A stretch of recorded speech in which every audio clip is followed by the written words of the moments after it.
All right. Welcome everybody to Or Zarua, both in person and virtually. There's a bunch of folks here with me. I'll just show you the room. Had Minion breakfast, and welcome everyone. We are delighted this morning to have the opportunity to learn with Gila Fine. I commend her website to you, GilaFine.com. You'll find so much there. And it's true, she's one of the great Talmud teachers of our time. I have to say, Gila, that I was mesmerized by the interactions you had with students as we sat at a lunch table at the Tikva Scholars Program, really about how you were able to ask them all about what they were interested in Jewish life, but moreover, then how deeply they wanted to prod the subject matter that they had started learning with you and carry that conversation into the meals that we shared together.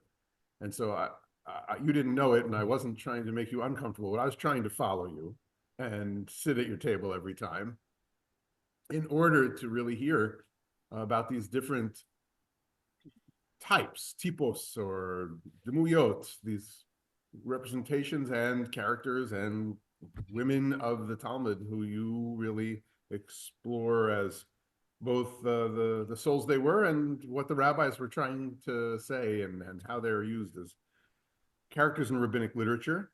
I don't know if you're still at the Pardes or what your current work is as of now, but what I would like to do is a little bit like a NBN, if you've done New Books Network interview, ask you a little bit to say before you begin into your book talk, to introduce yourself and tell us kind of just how you got here biographically to be this author and to be this, renowned teacher you are now, in high demand. And we're really lucky and blessed that Gila's here with us. And Mazel Tov on your winning the National Jewish Book Award.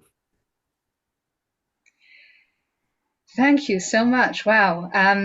Hello, Ozarua. It is very lovely to be with you all today, particularly as you're Rabbi Scott's congregation. You must be very special because Rabbi Scott is very special. I'm going to answer the question and then I'm going to launch directly into my book talk. But I would like to make some logistical announcements first, if you'll allow me, because I feel like that is what you have to do when you start a class on Zoom. So we're about to learn some Torah together, which is necessarily an act of intimacy. Few things are less intimate than a Zoom room. So if you would humor me, I'm very jealous of all of you there with your breakfast, because that is the correct way to be learning Torah, in one room together, ideally with food. But I would like to ask for those of you on Zoom who are able to please humor me by turning on your cameras if you can, so that we can at least simulate being in a room together. And I want to thank those of you who already have turned on your cameras. I'm also going to share my screen, but if you would like to take control of the handout and scroll up and down on your own, I'm going to share a link to it in the chat box. You don't have to click on it, but if you would like, it's there. I will be asking as I go for volunteer readers to read some text so that I can have a bit of a break and you can have a bit of a break from my voice. If you'd like to volunteer to read, please raise your physical hand if you're in the room with the breakfast, or your electronic hand if you're on Zoom, and either Rabbi Scott or myself will call on you to unmute yourselves. And we're going to try, this is going to be a group effort. I'm not going to be a talking head for the next hour. So I invite your questions to me. I will also be asking you questions and expecting brilliant answers. Let's at this point limit the back and forth to the chat box, and I promise to leave some time at the very end for a more oral Q&A. And finally, if you will allow me, I would like to dedicate our learning together to the swift and safe return of the hostages, the safety of the soldiers defending us, and the healing of the wounded and the comforting of the bereaved. And with that, all right, so I'm going to start with Rabbi Scott's question, which is actually I'm not going to talk about how I actually got to this particular place because that will take up the hour, but I will say something about what led me to write this particular book. And this is actually how I opened the book. The book actually began 3 days before my 12th birthday. I was visiting my grandparents in London, where I did not grow up, despite the accent. My whole family had gone out to the Science Museum for the day, and I was left behind with a pile of my grandfather's books and strict instructions to write my bar mitzvah speech. No idea why anyone thought that was the way to go, but that is what my parents decided to do. Not knowing much about anything, I picked up the first book on the pile, which was Sefer HaAgadah, or the Book of Legends, essentially a collection of the stories of the Talmud organized according to different themes.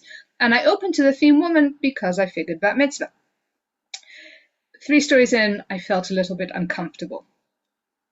By the 10th, I was in tears, sobbing as only a nearly 12-year-old can. I was so hurt. I was so deeply offended that the rabbis could have such a low opinion of me and my kind. The women in their stories were weak. They were irrational. They were greedy and petty and promiscuous and vain. One of the sources read, "When woman was created, the devil was created with her." So woman was the mother of all vice. 3 days before your bat mitzvah, not the best time to lose your religion, but that is what happened to me that day. I cherry-picked a few quotes from my speech, but nothing was the same after that. I spiraled into a serious religious crisis. I spent years searching for answers, questioning, reading anything I could get my hands on. After high school and National Youth Service, I went to seminary to study Talmud, which was forbidden to me growing up. But it wasn't until I went to university to study literature that I found the answers I was looking for. Learning to read Talmudic stories as Talmudic stories ought to be read, I discovered these narratives are not at all what they first appear to be. That there is a great deal more to the women of the Talmud than initially meets the eye. And that the rabbis had some surprising, so as not to say surprisingly feminist, ideas of marriage, sex, childbirth, and what it means to be a woman in the world. It took over a decade of intense religious struggle, but the stories of the Talmud that had so upset me at 12 ended up becoming my constant study and my greatest joy. And this book, The Mad Woman in the Rabbi's Attic, is very much a result of that struggle. And I'd like to show you a little bit what I mean by looking at the subject of the first chapter of the book, and that is the tale of Yalta the shrew. So let me begin with that final word. What is in fact a shrew? That is not a rhetorical. If you know what a shrew is, please use the chat box. And Rabbi Scott, I don't know how you want to arrange for the Q&A in the room, but I leave that to you. Shrew. Isn't it a rodent? It's a rodent. Very good, Diane. Correct. What else is a shrew? A woman who is not nice. A woman who is not nice. Good. Margot. It's just a sharp woman, often very clever and challenging, as in Shakespeare's play.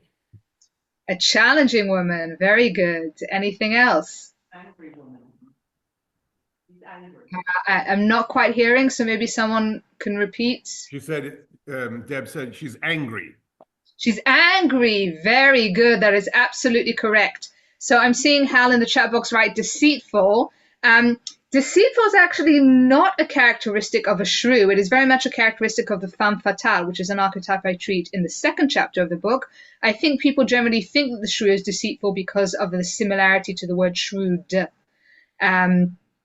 But let's actually begin with Diane's answer, because originally the term was zoological. It meant a small mouse-like mammal known for its aggressive nature and venomous bite. But in the 13th century, the term expands to include this kind of not nice, challenging, angry woman known for her aggressive nature and her venomous tongue.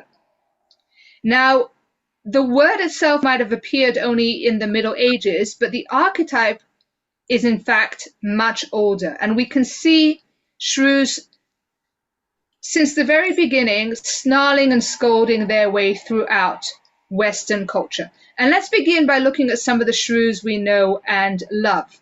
And I'm going to begin with the Bible. There is one classic example of the shrew in the Bible. Can anyone tell me who she is?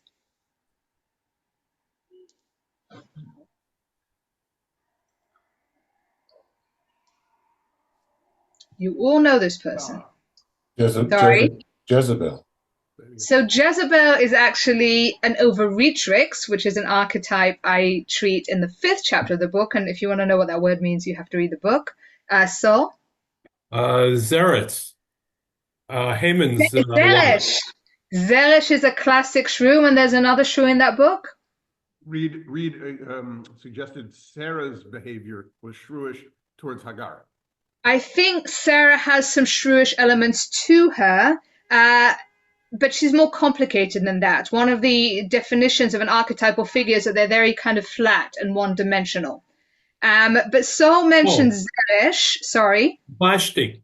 Vashti, very good. All right, so at this point, I'm going to share my source sheet. And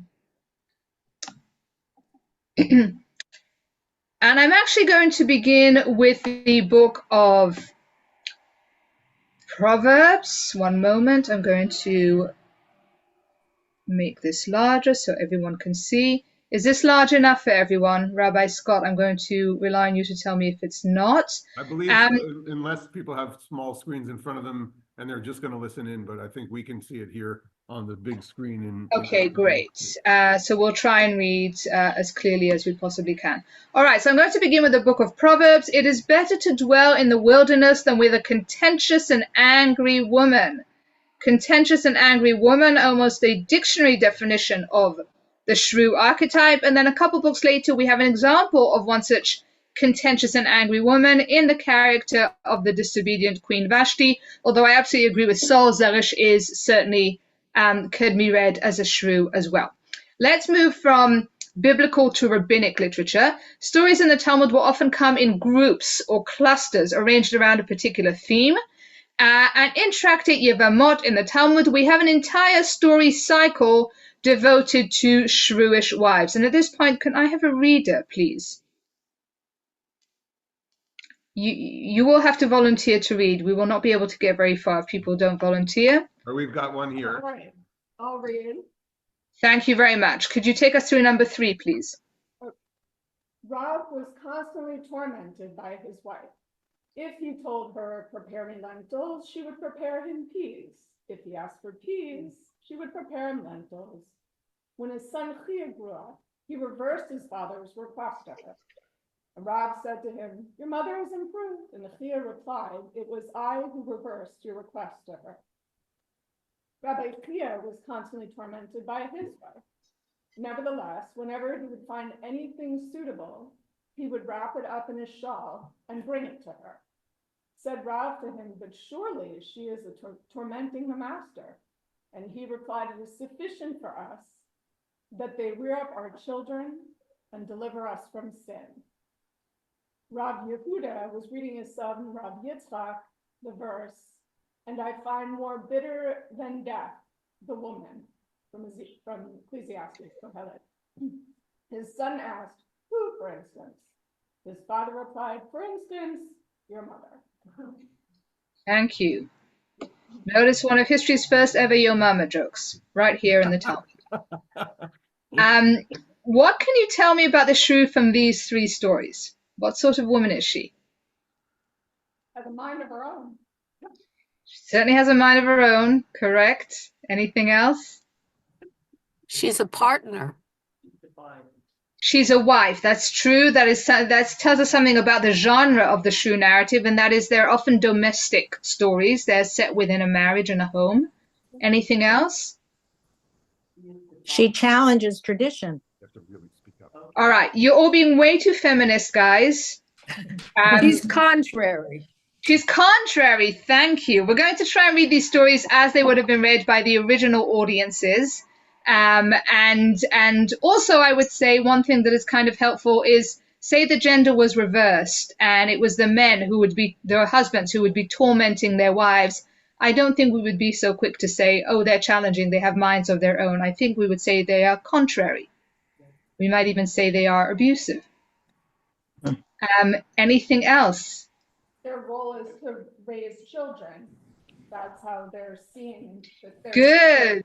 Rabbi Chia is making a very interesting argument here, which is to say, if the role of woman is so qualitatively different than the role of man, then maybe our expectations of her ought to be similarly different. Let me ask you this. Who do we not see in these three stories? The woman. The woman, the shrew, an entire shrew story cycle, not one shrew to be found. All we have are the husbands, the poor, tormented husbands, suffering patiently through the antics of their shrewish wives. Now, this is generally true of the genre. Shrew narratives are almost always told from the point of view of the suffering husband. The perspective of the shrew herself is hardly ever there. Margot. Yes, Gila, I'm asking, and I don't know whether this question would also be a correct question for other chapters and other female archetypes you'll be addressing. But if these women were so, quote, terrible, certainly their men, their husbands, could have divorced them. It was the man's decision to divorce, and yet they don't seem to. So there's some tension there that seems to work in their marriages. I wonder. That's a question. It's a very good question.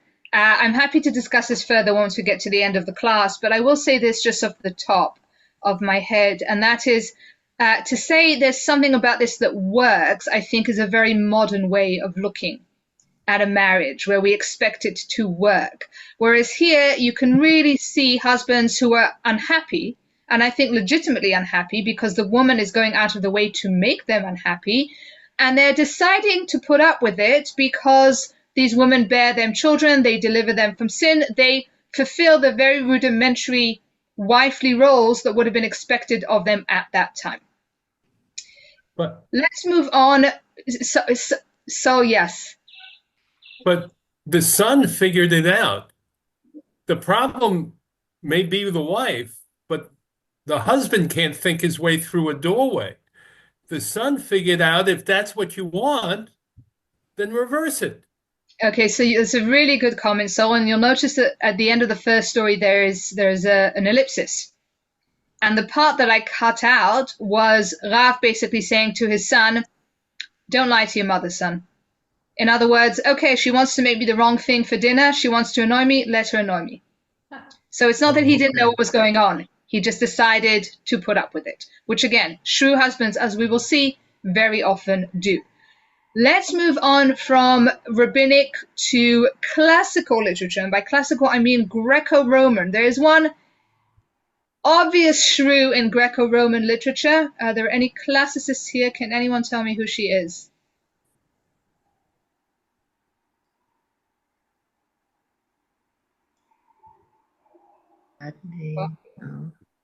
Medea?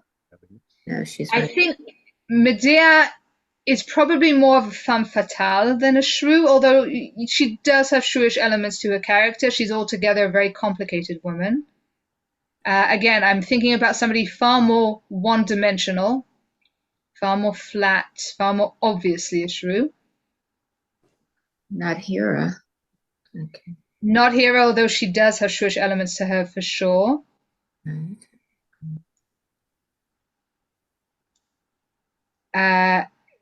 Kate in, I'm not sure, Hal, if you're referring to Taming of the Shrew. The Taming of the Shrew, so we'll get to that. That's later on. Right now we're in Greco-Roman literature, but we'll definitely get to Kate.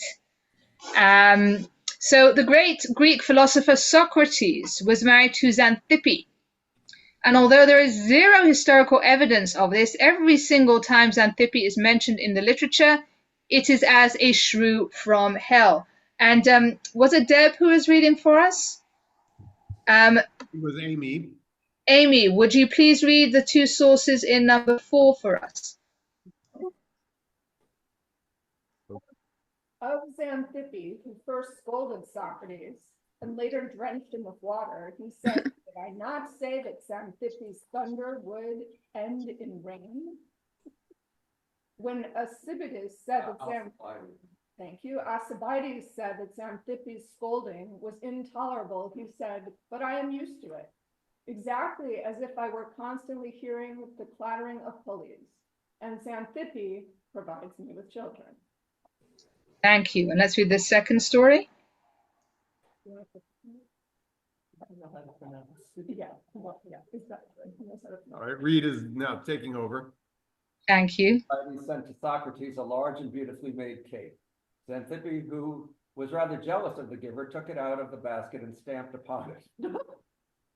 Socrates only smiled and said, "Now, my dear, you will not get a slice of it any more than I." Thank you. What can you tell me about the shrew from these two stories?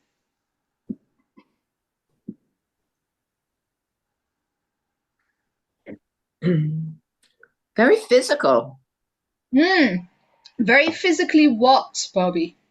destructive. Destructive. Go on. Go on. Oh. I thought in my Aggressive. excitement, I thought I cut you off.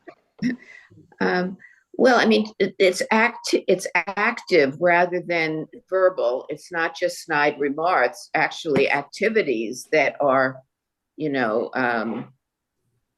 that are aimed at Socrates, the great Socrates. Good. What you're describing, Bobby, is violence. The shrew is violent. She's sometimes verbally violent. She's sometimes physically violent. She's sometimes both, as in the case of Xanthippe. And she is destructive. I would say in this case, she's so destructive, she becomes self-destructive. As Socrates points out, you've ruined the cake for both of us now. Anything else? She's vindictive. Vindictive. Good. Very good. And notice how Socrates, very much like Abichia, says, well, she provides me with children, which really did seem to be the expectation of the men of antiquity. That was what a wife was there to do. She's also critical of him. We see that differently than I saw in the Talmudic source, because it talks about scolding him in the first source. Scolding. Good, good. The shrew, a synonym for the shrew will often be a scold, because the shrew very often scolds. In fact, another notable shrew who is also a scold comes to us in the Middle Ages. The work that has probably provided us with more shrews per capita than any other work in the Western canon is Arabian Nights. There are many, many, many shrews in Arabian Nights, though probably the most notorious is Fatima, the wife of the cobbler Maruf. I missed the name of whoever was reading earlier, but would you read on to number 5, please? Sorry, I don't know. Did I interrupt you in the middle of your giggle? That is Reed. Read. Would you read, please? Read. There dwelt once in the city of Cairo the god-guarded a cobbler. Oh, Cairo the god-guarded a cobbler who lived by mending old shoes. His name was Maruf, and he had a wife called Fatima, whom the folk had nicknamed the Shrew. For that she was a worthless, ill-conditioned wretch, little of shame and a sore mischief maker. She ruled her husband and used to revile him and curse him 1,000 times a day. And he feared her malice and dreaded her mischief. Thank you. Now the story continues where one day Fatima wakes up and decides she wants a honey cake. Maruf goes out looking for a honey cake for her, but he's not a wealthy man. He can't afford any of the cakes until at one point the baker takes pity on him because he's married to this god-awful woman and says, you know what, take this simple cake home for free. Maruf goes home with this simple cake. When Fatima sees this, she flies into a fit because it's not the fancy cake that she had requested. She throws the cake in Maruf's face and she knocks out one of his teeth. What can you tell me about the shrew from this story?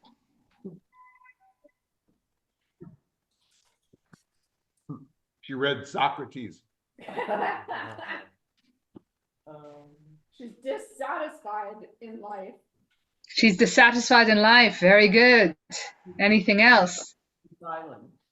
Sorry? Violent. Again, we see the violence. Very good. Demanding and irrationally so. Demanding and irrationally so. Fantastic. I would say that might be the key characteristic of the shrew. The shrew is mad, and I mean that in the double sense of the word, or at least the American double sense. The shrew as a mad woman is both angry and crazy, raging and deranged. And dangerous. And dangerous because violent, 100%. Another famous shrew of the Middle Ages comes to us courtesy of the biblical mystery plays. The medievals loved to stage plays based on different biblical stories. One story that they were particularly fond of was Noah and the flood. Now, Noah's wife barely gets a mention in the biblical story, takes center stage of these plays as an absolute, again, shrew from hell. She refuses to believe that there will be a flood. She hits, kicks, spits at, and sits on poor Noah until she has to be dragged, kicking and screaming onto the ark. Moving on to early modern literature, a couple of you already mentioned, who is arguably the most famous shrew of the Western canon, and that is Caterina Minola from William Shakespeare's The Taming of the Shrew. So can I have a Petruchio, please? Doesn't have to be a man. Guys, it's your chance to read Shakespeare. Okay, so thou hast hit it, come sit on me. Thank you. And can I have a Caterina?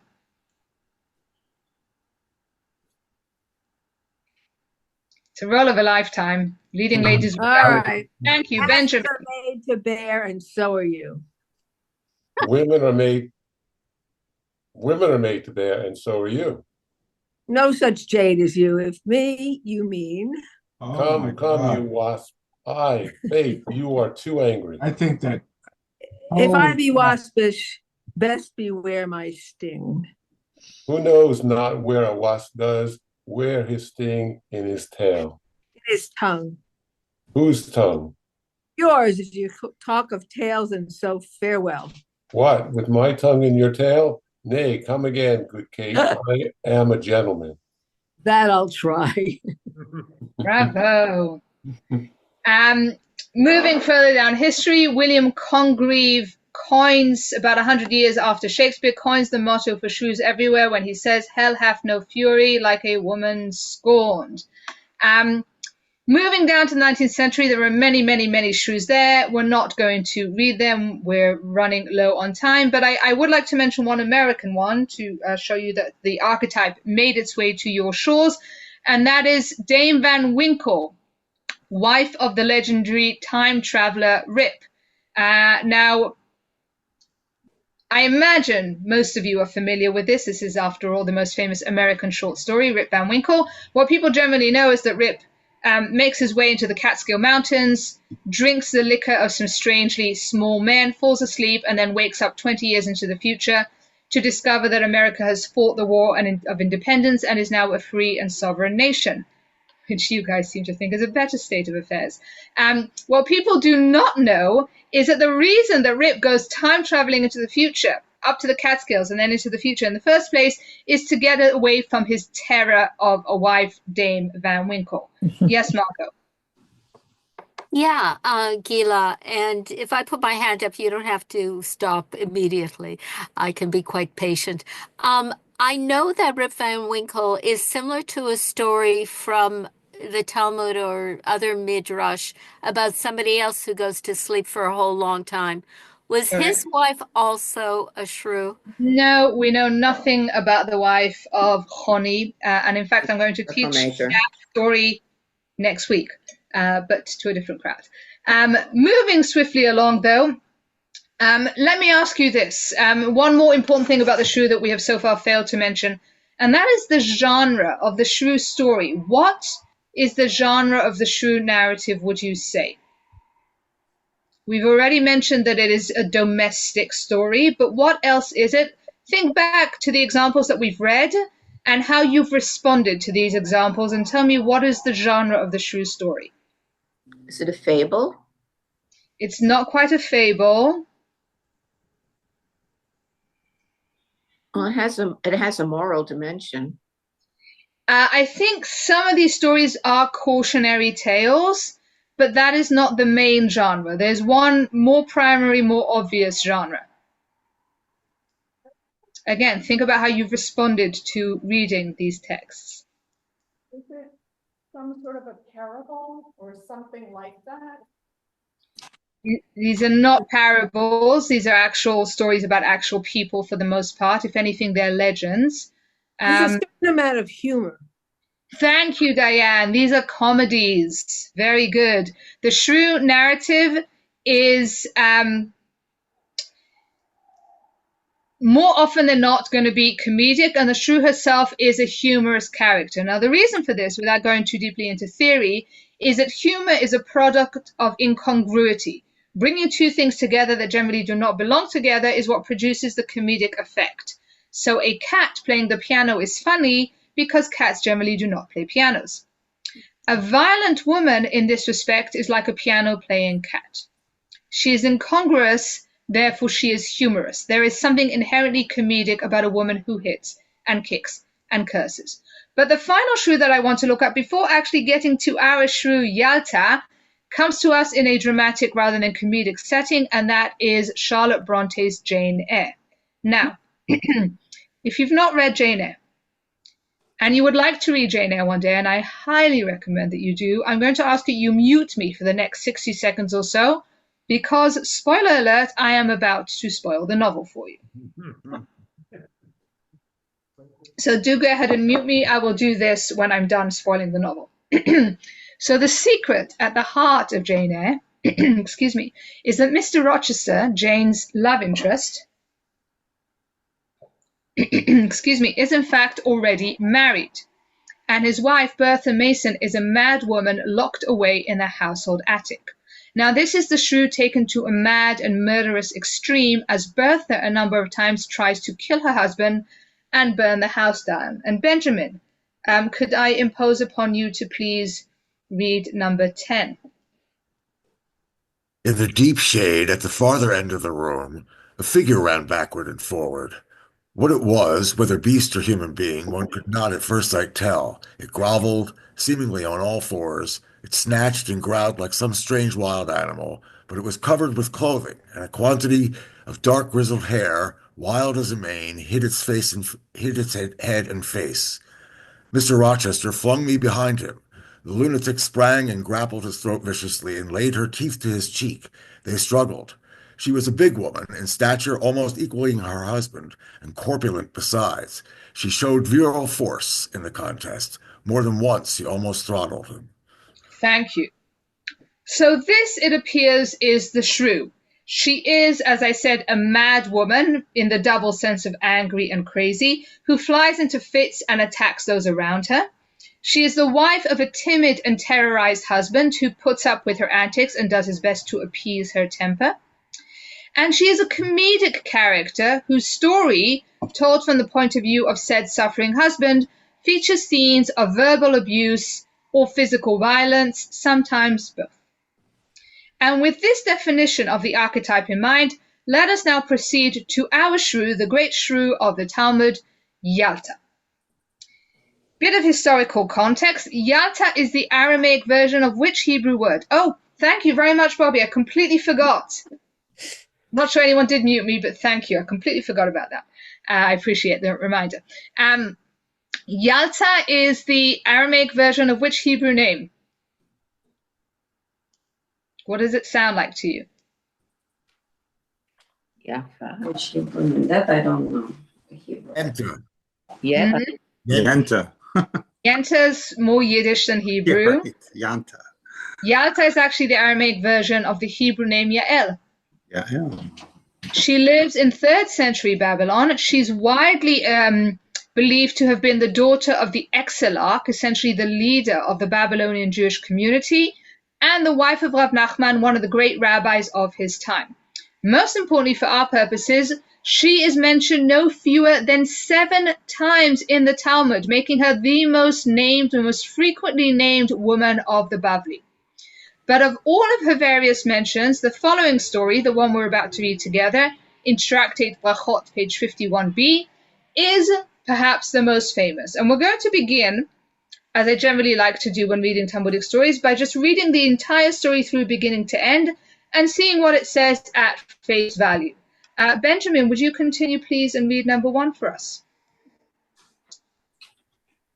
Ula was once at the house of Rav Nachman. Thank you. I'm going to interrupt you like all the time. And I'm going to ask the people who are not speaking to please mute themselves. All right, Ula was once at the house of Rav Nachman. At this point, which is the 3rd century, the Jewish world revolved around 2 epicenters, the one in Israel and the one in Babylon. And these centers would communicate through nechute. Nechute were rabbinic messengers, people who would travel backwards and forwards between Israel and Babylon and teach each group of rabbis what the other group of rabbis was learning and teaching. Ula is a great Israeli sage who would often travel to Babylon on business, and he acted as one such rabbinic messenger. In one of his many trips through Babylon, we are told, he is hosted by his friend and rabbinic colleague, Rav Nachman. Continue, please, Benjamin. He had a meal, said the grace after meals, and handed the cup of blessing to Rav Nachman. Rav Nachman. Thank you. So I did say I was going to keep interrupting. So they have a meal, and then they say Birkat HaMazon, the blessing after the meal, traditionally recited over a cup of wine. Some of you might do this to this day in your homes on Shabbat. Others might be familiar with this custom from Jewish weddings. You pour a glass of wine, you say the entire blessing, and then you drink. Ula, as the guest, is given the honor of leading the blessing, and so once he finishes to recite the blessing, he drinks, and then he passes the cup to Rav Nachman. Continue, please. Rav Nachman said to him, Master, please send the cup of blessing to Yalta. Ula responded, so said And Rav. then Rav Nachman says, please send the cup to my wife so that she may partake of its blessing. Now, the verb send, lishdar in Aramaic, implies that Yalta wasn't actually at the table with the men, although she was probably somewhere close by. Let's read on. Ula responded, so said Rabbi Yochanan, the fruit of a woman's body is blessed only from the fruit of a man's body, as it is written, he will bless the fruit of your body. Deuteronomy 7:13. It does not say the fruit of her body, but the fruit of your body. Thank you. And so Ula sees this as a perfect opportunity to teach his Babylonian host some words of Israeli Torah. So according to Rabbi Yochanan, the great rabbi back in Israel, women do not drink from the cup of blessing. Why? Because the blessing in the cup, which is generally believed to be the blessing of childbirth, will be transmitted to the woman through her husband. So it is enough that the husband drink and be blessed. A very standard argument that we've seen throughout history for the exclusion of women. Women need not take part in something or be represented in something because they may do so through the proxy of their husbands. Let's read on. Meanwhile, Yalta heard, and she got up in a passion and went to the wine storehouse and broke 400 jars of wine. Thank you. So Yalta hears this. She flies into a fit. She storms up to the wine store not as in shop, but as in the place where the wine is stored, and madwoman in the attic that she is, smashes 400 jars of wine. She is so angry and vindictive and irrational and violent, she doesn't even care that the wine she is destroying is her own. Remember how Xanthippe destroys the cake for both of them? If she can't have wine, no one is having wine. Rav Nachman said to him, let the master send her another cup. Thank you. I don't know if you get this, but this is a very comedic moment.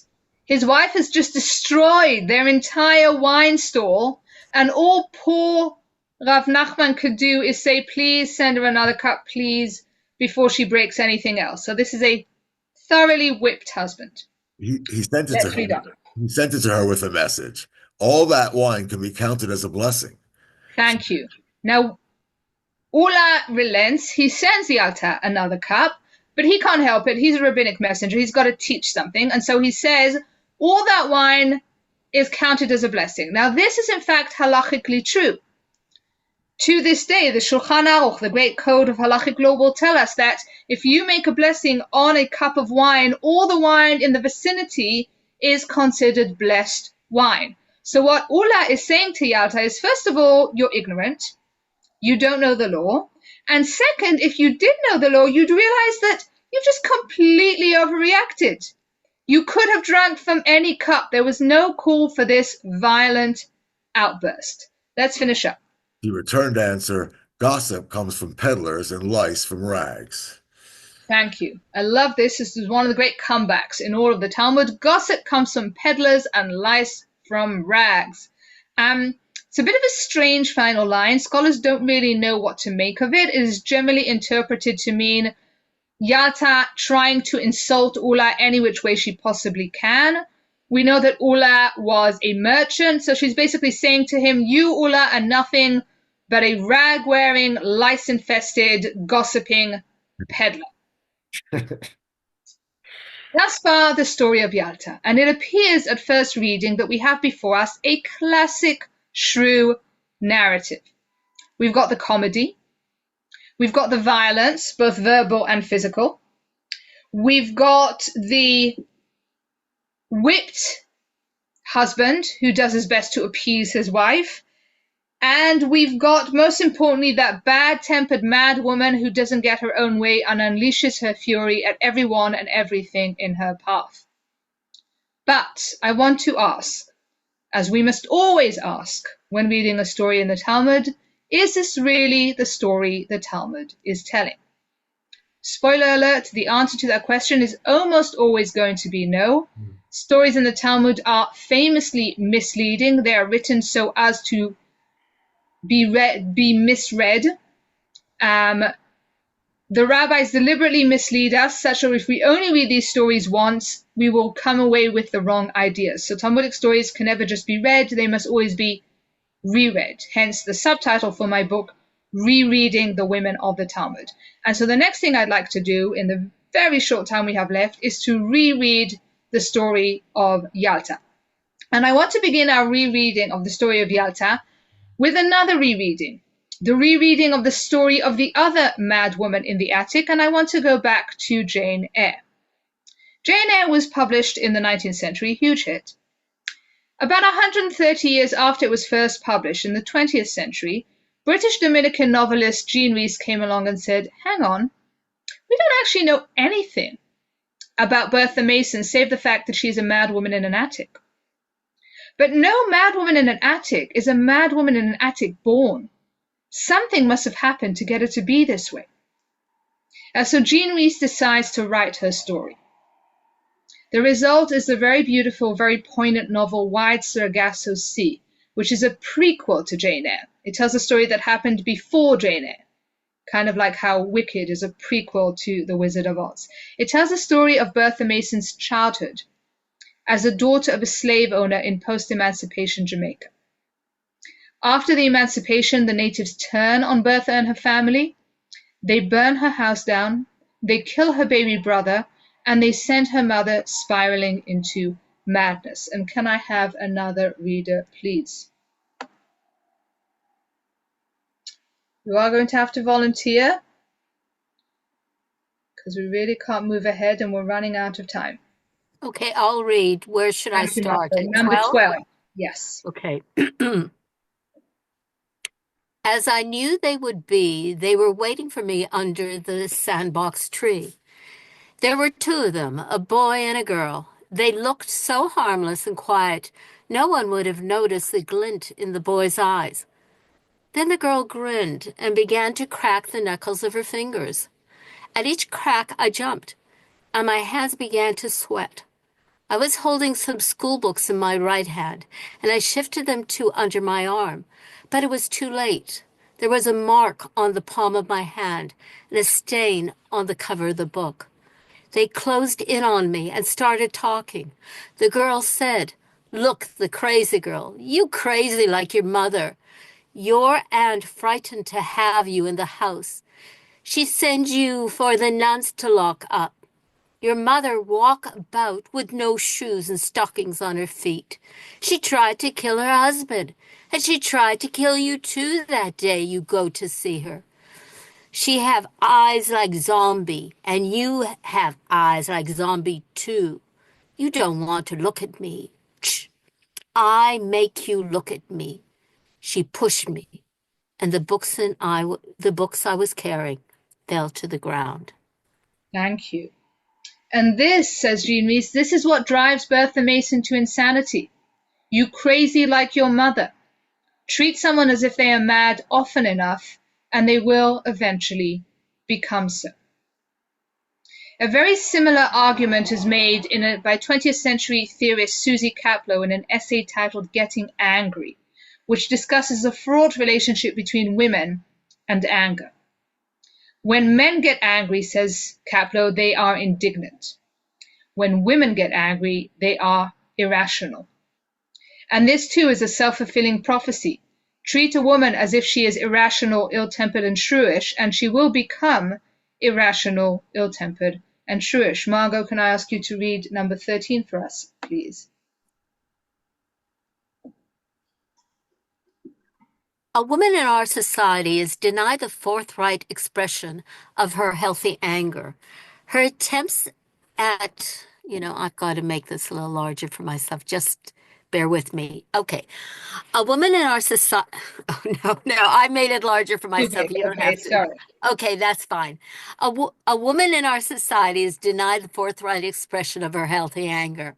Her attempts at physical confrontation seems ridiculous. Ladies do a slow burn, letting out their anger indirectly in catty little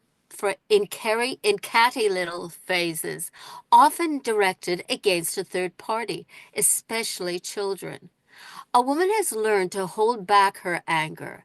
It's unseemly, aesthetically displeasing, and against the sweet, pliant feminine image to be angry. And the woman fears her own anger.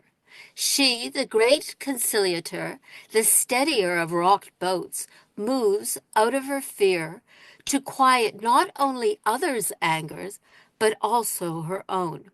Small wonder that when the vacuum-sealed lid bursts off, the angry woman seems like a freaked-out nut. Her frenzy is intensified by the shakiness of her commitment to her own anger. What if she's really wrong?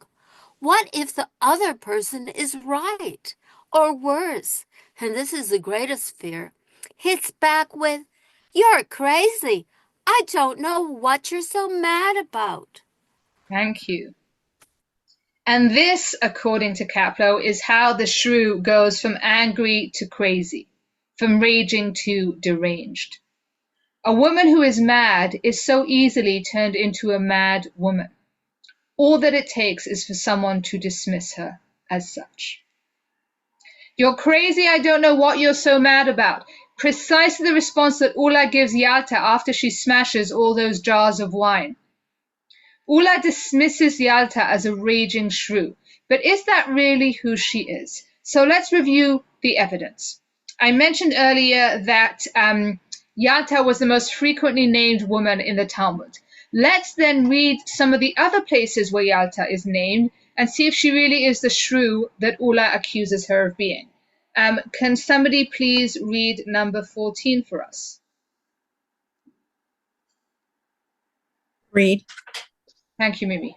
Yalta once brought some blood to Rabba bar Hana, who informed her that it was impure.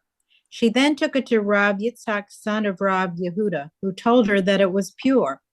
But how could he act in this manner, seeing that it was taught, if a rabbi declared anything impure, another rabbi may not declare it pure? At first, he informed her that it was indeed impure. However, when she told him that every time she brings this kind of blood to Rabba bar Hana, he declares it pure, but that on the last occasion he had a pain in his eye, Rav Yitzhak gave her his ruling that it was pure.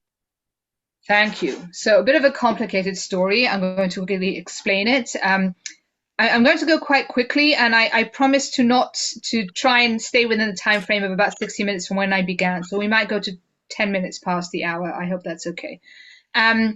So this is from Tractate Nida, which is an entire tractate devoted to issues of menstruation, and basically to try and diagnose when any kind of blood stain is considered menstrual blood as opposed to various types of blood stains which are not menstrual blood.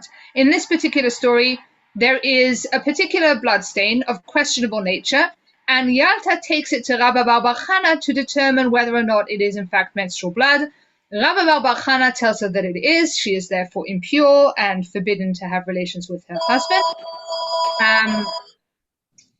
And then Yalta makes the unusual and rather audacious decision to seek a second halachic opinion, which strictly speaking you're not meant to do. Once you ask a rabbi a question, the rabbi gives you his answer. The answer is binding. But the Talmud validates her decision when it tells us that Rabba Bar Chana couldn't see properly and therefore should not have been rendering a halachic diagnosis in this case. What can you tell me about Yalta from this story?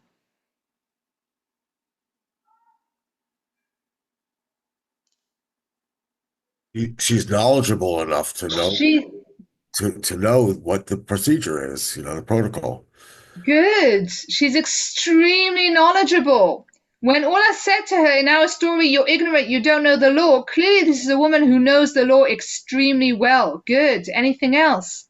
She wants to have relations with her husband. Correct, which implies that there is a degree of affection there. Anything else?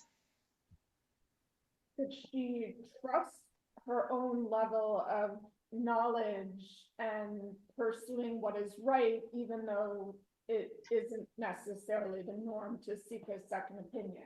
She had enough confidence in what she She's confident. Good. She's confident and she's assertive and she's able to advocate for what she wants in an assertive, yet I would say very reasonable manner. She doesn't get the right answer and she doesn't throw any tantrums and she doesn't break anything or curse anyone. She simply tactfully seeks a second opinion. Yes. Yalta was the daughter of a government official and she was accustomed to questioning authority. So she was assertive enough and confident enough to not accept the first ruling, but go forth and seek another ruling. Very good. She questioned authority, and to that I would add, notice how she is still very careful to remain within the system. She might push the boundaries, but she remains within it. Let's read another story. Mimi, can I ask you to read the next source in number 14? Yalta said to Rav Nachman, everything that the Torah prohibited, it permitted a corresponding thing. It prohibited blood, it permitted liver, a menstruating woman, pure blood, the fat of domesticated animals, the fat of wild animals, pork, the brain of a carp, the marsh hen, the tongue of a fish, a married woman, a divorcee in her husband's lifetime, a brother's wife, a levirate bride, a Samaritan woman, a beautiful captive woman. I would like to eat milk and meat. Rav Nachman told the cooks, roast her in udder. Thank you. For every law, says the Alta to Rav Nachman, there is a loophole. We cannot have bloody meat, but we can have liver, which is a naturally bloody piece of meat. We cannot have pork, but we can have a shibuta. That's the original word. If any of you are curious about the taste of pork, all you need to do is figure out just what a shibuta is and then find one and eat one. Apparently they taste exactly the same. I want to eat milk and meat. Find me the loophole for that. And Rav Nachman tells the cooks, roast her in udder, which is in fact the halachically permissible way to eat milk and meat. The Talmud tells us that if you have an udder and you open it up and you let the milk spill out, any milk that remains seeped within the flesh is halachically permissible. So you can all go out and buy udders for your next Shabbat meal. What can you tell me about Yalta from this source? She's very knowledgeable. Once again, so knowledgeable, she's really able to push the boundaries of the system. And again, while remaining firmly inside the system. And she has a nimble mind. She's not only knowledgeable, she's really genuinely smart. Good. She's open to inconsistencies. I mean, she's analytical in addition. She's analytical. Good. Very good. How would you describe her relationship with Rav Nachman from this story? She's not afraid to bring these things in front of him, so they have some kind of familiarity. And he's listening to her. Yes, there's a familiarity and seemingly a mutual respect between this husband and wife. Mimi, are you good to go on? Can I ask you to read the next source in number 14? You need to unmute yourself though. Mimi, you need to unmute yourself. Okay. When the household of the exilarch would afflict Rav Amram the pious, they made him lie down in the snow. Yalta heard and took him into the bathhouse and bathed him till the water of the bathhouse turned the color of blood, and his flesh was covered with bright spots. Thank you. So when the servants of the Exilarch, again, the leader of the Babylonian Jewish community, wanted to torment Rav Amram the pious, we're not entirely sure why they wanted to torment him. Rashi suggests that he was just annoyingly pious. They make him lie down in the snow and they give him frostbite. Yalta hears this and arranges for Rav Amram to be taken to the bathhouse and gently nursed back to health. What can you tell me about Yalta from this source? Compassionate. Yeah. Compassionate. Good. Anything else? She was knowledgeable in healing and certain medicinal knowledge that she had that was good. Domestic women at the time. Good. She has certain medical knowledge. She's compassionate. I would also say she's rather brave. She's flying in the face, as was pointed out earlier. Again, she's flying in the face of the important political institution in the community. Let's read one final story, and this one is very much a parallel to our main story with Ula. Would you read it one more time for us, maybe the last source? Rav Nachman said to Rav Yehuda, "Let Donai come and pour us drinks." Rav Yehuda replied, Shmuel said, "One should not make use of a woman." Rav Nachman said, "She is a minor." Rav Yehuda replied, Shmuel explicitly said, "One should not make use of a woman at all, whether adult or minor." Rav Nachman said, "Would the master send a greeting to Yalta?" Rav Yehuda replied, Shmuel said, "A woman's voice is considered indecent." Rav Nachman said, "Through a messenger." Rav Yehuda replied, Shmuel said, "One should not send greetings to a woman." Rav Nachman said, "Through her husband." Rav Yehuda replied, Shmuel said, "One should not send greetings to a woman at all." His wife sent Rav Nachman a message, "Conclude his business and let him go, lest he make you as an ignoramus." Thank you.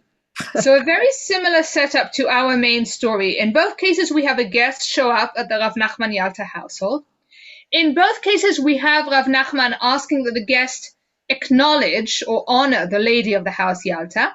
And in both cases, the guest, citing a higher halachic authority with more exclusionary views on women, refuses to do so.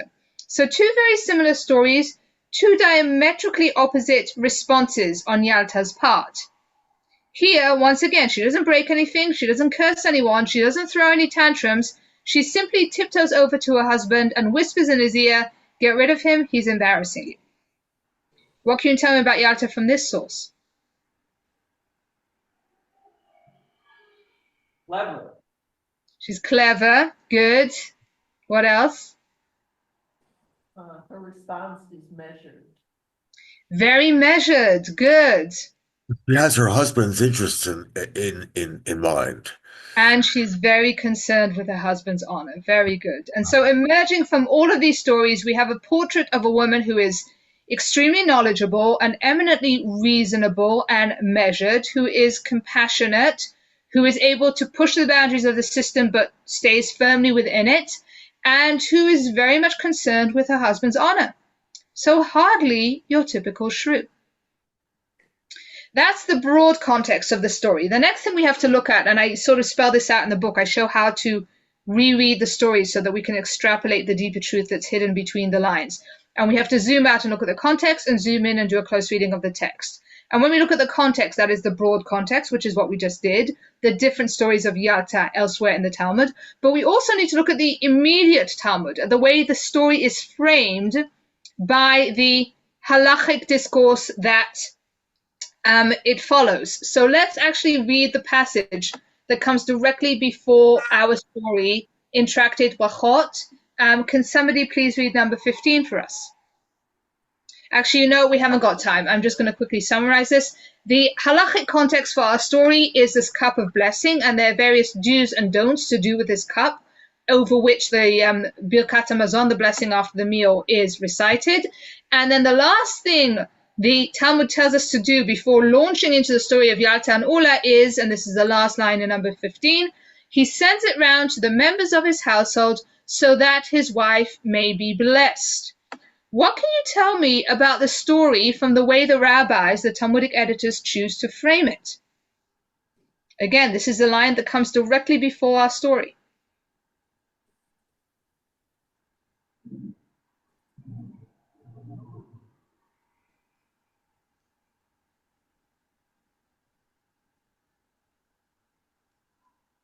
That there are instances where they don't follow halacha, where they don't give the wife the opportunity for the wine. It seems that in saying that you do send it round to your wife, the rabbis are basically saying the halacha is you send the cup to your wife. And so the rabbis, again, the Talmudic editors, are squarely on Yalta's side here. This was a standard practice, and Yalta was absolutely right to expect the cup be sent to her.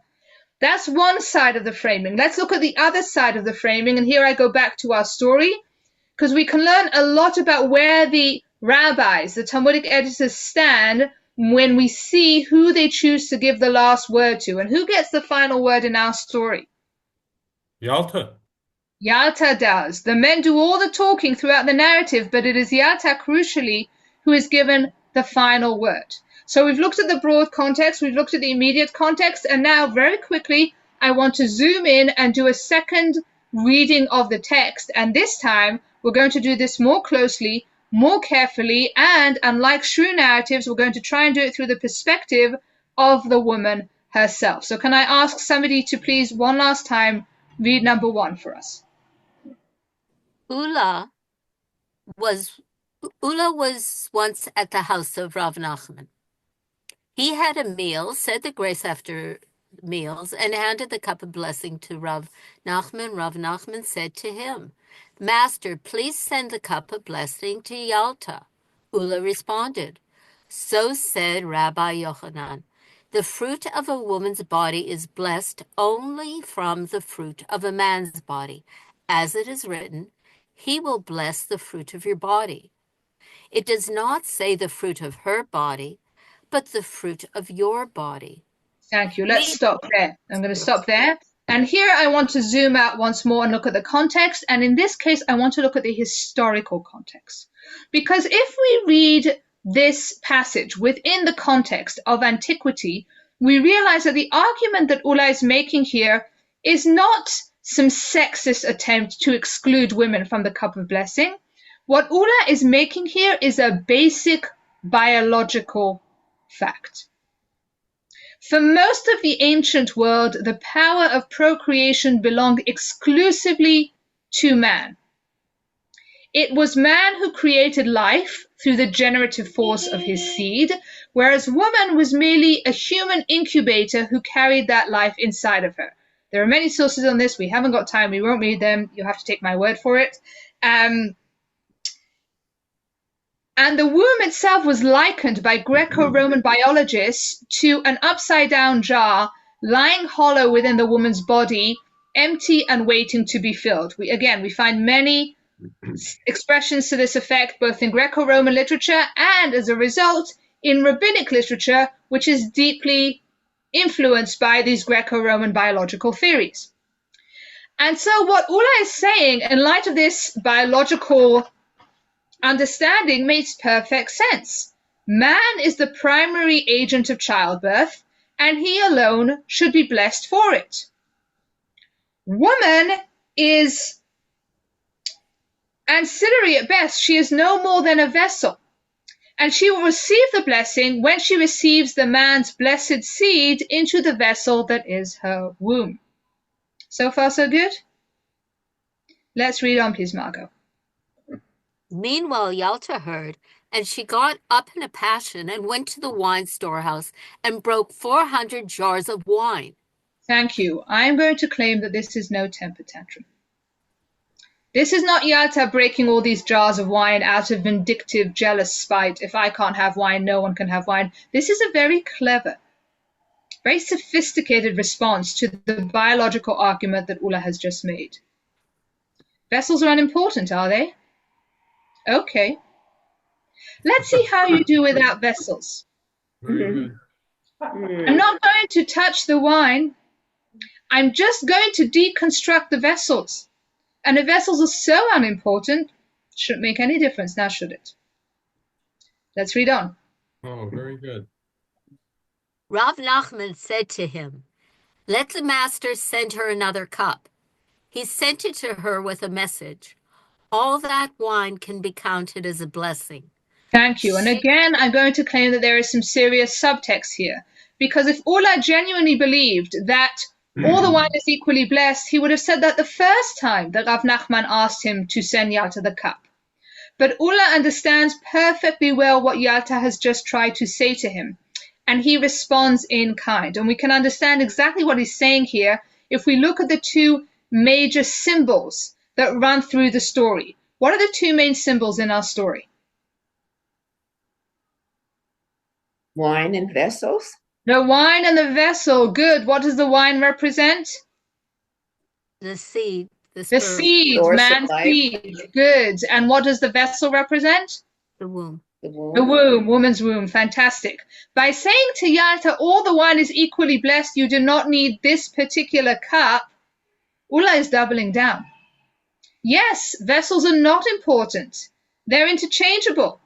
The only thing that is important is what is inside the vessel, i.e. the wine, i.e. man's seed, and yes, childbirth is absolutely a male act. Let's finish up. Margot, please. All the wine that can be counted as a blessing. She returned answer, gossip comes from peddlers and lice from rags. Thank you. So now that we've decoded the biological subtext of the story, I think we can understand this final line, which again, scholars generally fail to explain, as once again, a basic argument on the nature of childbirth. And once again, I want to zoom out and look at this within the context of antiquity, because according to ancient biology, lice spontaneously reproduced. You did not need a mother louse and a father louse to create a little baby louse. They were simply born out of the air. If you're going to remove the female from the procreative process, says Yalta to Ulla, you might be able to generate lice. You might be able to reproduce gossip. But for any real act of procreation, you need both female and male, vessel and seed. Women may be vessels, but they are no less essential to the creation of life. I'm going to finish up really quickly now. Thank you for bearing with me. So now that we've reread the story of Yalta, we note how radically different it is to how we had read it at first. This is not a petty fight over a cup of wine. This is a principal debate over the power of procreation. This is not an outburst of verbal and physical violence. This is a highly intelligent argument in favor of women's reproductive worth. And this is not a shrew storming off in a tantrum. This is a rational, self-possessed woman who stays and fights the system from within. And this last point for me is Yalta at her most remarkable. Notice that at no point does she say, I am not a vessel. The dominant biological tradition of her day decreed that women were vessels, and Yalta accepts that. But within that tradition, Yalta tries to carve out a space for herself. As such, Yalta for me is the ideal reader, and it is her strategy that I adopt in the book as I make my way through the stories of the named heroines of the Talmud, because not everything in the story in this Talmud sits well with our 21st century feminist sensibilities. There was good reason that I cried that day, 3 days before my bat mitzvah. And the point is, like Yalta, to not dismiss these traditions out of hand, rather to accept them as our own and try and carve out a space for ourselves within them. And if we do so, if we try, we might just find that these traditions are not that far from what we believe in after all. And I'll say one final thing, and with this I really will end. I say very early on in the book that women for the rabbis are the paradigmatic other, the other with a capital O.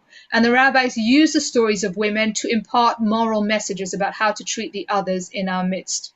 And so the ultimate lesson of the story of Yalta, I believe, is an ethical one. Ulla dismisses Yalta as a raging shrew. And so do generations of readers after him who never bothered to look at her story more closely or from her point of view. And dismissal, we have seen, is the worst kind of self-fulfilling prophecy. Katerina said, "If I be waspish, best beware my sting. Treat me like a snarling, scratching, biting female, and I will be a snarling, scratching, biting female." Shylock, another famous Shakespearean other, said, "Thou calledst me dog before thou hadst a cause, but since I am a dog, beware my fangs. Treat me like a heartless Jew monster, and I will be a heartless Jew monster, and I will demand my pound of flesh." We saw how Bertha Mason was mocked for being crazy until she was in fact driven mad. And going back to the Talmud, the rabbis tell us about Timna. Timna, according to them, was a Horite princess who more than anything wanted to convert and join the Jewish people. But she was dismissed by her forefathers, Abraham, Isaac, and Jacob, as unworthy. And so what does she do in the book of Genesis? Timna goes off and gives birth to Amalek, arch enemy of the Jewish people. Dismiss someone as irrational or wicked or unworthy, and they will become the very thing you dismiss them for. This is a moral error very few of us avoid. We saw how men, through the archetype of the shrew, will sometimes dismiss women, but adults dismiss children all the time. We dismiss people whose culture we do not immediately understand. And these days, we dismiss just about anyone who doesn't see things exactly the same way we do. And so the next time you're about to dismiss someone, and we all at one point or other do, pause and think of Yalta, of how unfairly she was dismissed, and give that person a hearing. You may not end up agreeing with them, and that is fine, but at least you will not have created another mad woman in the attic. And with that, I thank you for bearing with me. And if people want to stick around and have questions or comments, I'm very happy to stick around for those. Brava. Thank you so much. Thank you. Thank you. Thank you so much for that fantastic display of literary knowledge and greatness in rereading towards gaining a sense of Yalta's agency and part of the essential rabbinic tradition. You know, what is difficult, what we don't see in front of her name is Rav, or a title about being a teacher, but in fact she is a teacher, and they didn't have such an idea about smicha, but of course it was women's voices who would teach the most compelling Talmudic lessons sometimes that we need to learn, and that I have felt you have brought forward in the way that you present and in the dynamism that you really invite people to look at the text with. The way that it works with other literary traditions and those that are important to us as sources for what we think of as building Western civilization, and how they compare and contrast to the Talmud and the richness then of our own tradition to really create the foundation upon which we need to move this society and civilization forward. So I really feel blessed that we got you to do this.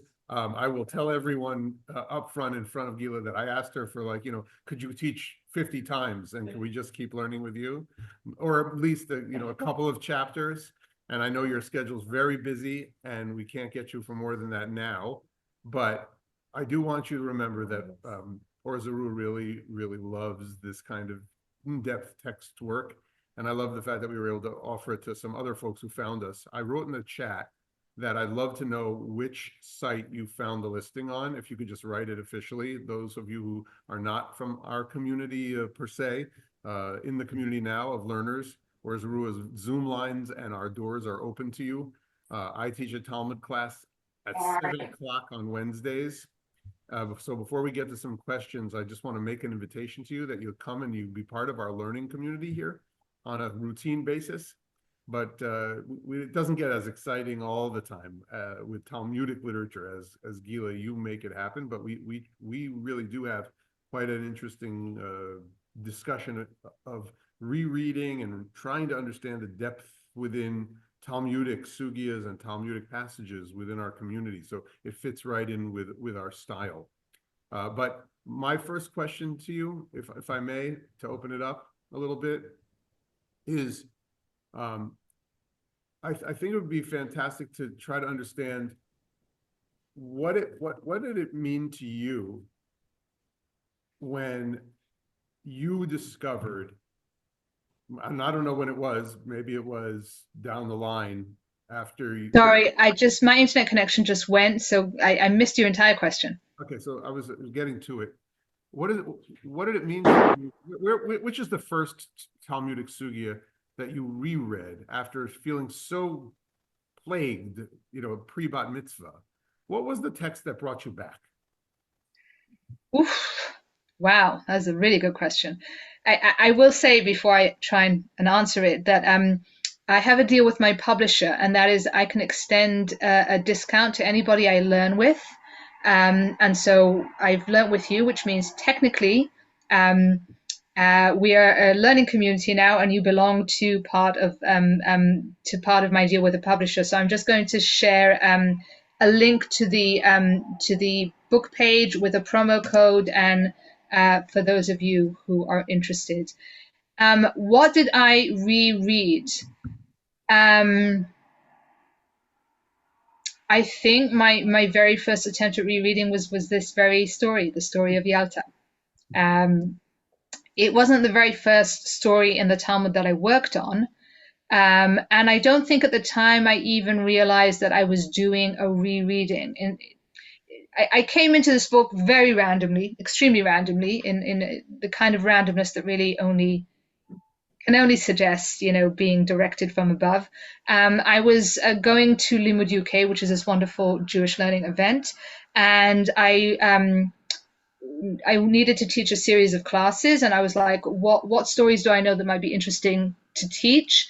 And I kind of collected a couple stories, and then I realized, oh, they're all about women. Oh, that's cool. You know what? I'm going to teach a series about the women of the Talmud. And then I was like, oh, you know what's even cooler? Every one of them appears to embody a different anti-feminine archetype.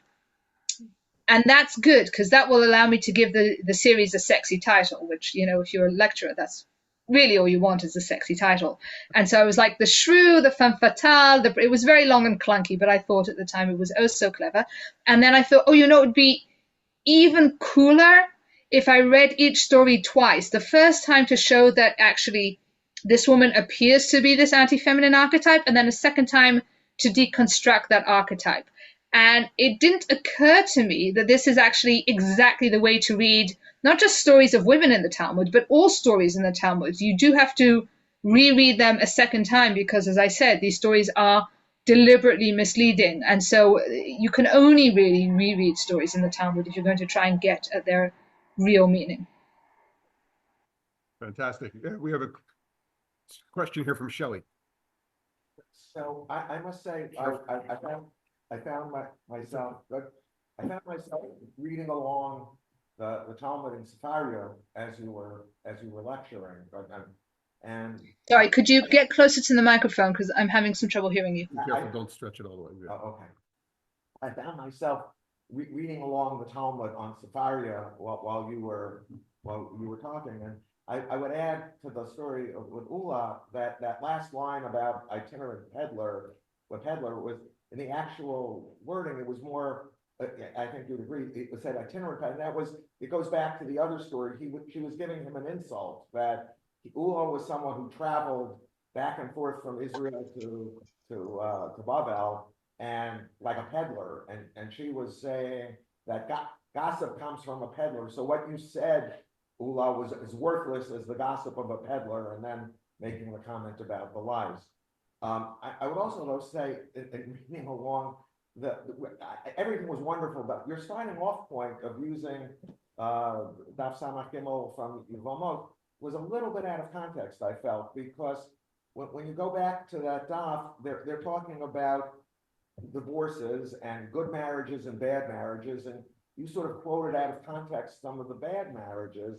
I could have read on the previous page, just translation, in the West, in Eretz Yisrael, they say, one who lives without a wife is left without Torah, and without a wall of protection. He is without Torah, as it is written, is that I have no help in me, and that sound wisdom is driven from me, including the one who does not have a wife lacks sound wisdom. And there are quotes that go both ways. So it didn't quite fit with the rest of the lecture. It seemed to be just cherry picking some of the quotes from that Daf. You saw how much of an effort it was to try and give this entire lecture over in an hour. If I were to have given the entire context of every single Talmudic passage that I quote in this class, I would need 3 hours, not one. It's not cherry picking, because I'm not making a claim that this is the general attitude of the rabbis toward women or wives or marriages. In fact, the story of Yatta flies in the face of that. But the story of Yatta becomes really interesting when it is contrasted to these stories of what are actually far more typical shrews. And you're right, that particular story cycle is part of a longer sugya, where there are good comments about marriage and there are bad comments about marriage. And the interesting comments are like, even when the marriage is bad, it's still good, which is generally what the shrew stories are there to do. So it wasn't cherry picking as much as simply, whenever you quote anything in rabbinic literature, there's always going to be a counter voice, because rabbinic literature is nothing if not wildly multivocal with different opinions in both directions. And yes, I agree that final line is generally read as Yalta just trying to insult Ula any which way she possibly can, and that is how I said most scholars read it. I think there's a more interesting reading, which is decoded once you understand that there's actually a biological subtext that runs through the story, and it becomes a lot more interesting to say she's making an argument here about the power of procreation. It's not just empty insults being thrown at Ula. I'm saying if you read the first half of the quote, the way the traditional reading, and the second half the way you were suggesting, and get the benefit of both interpretations.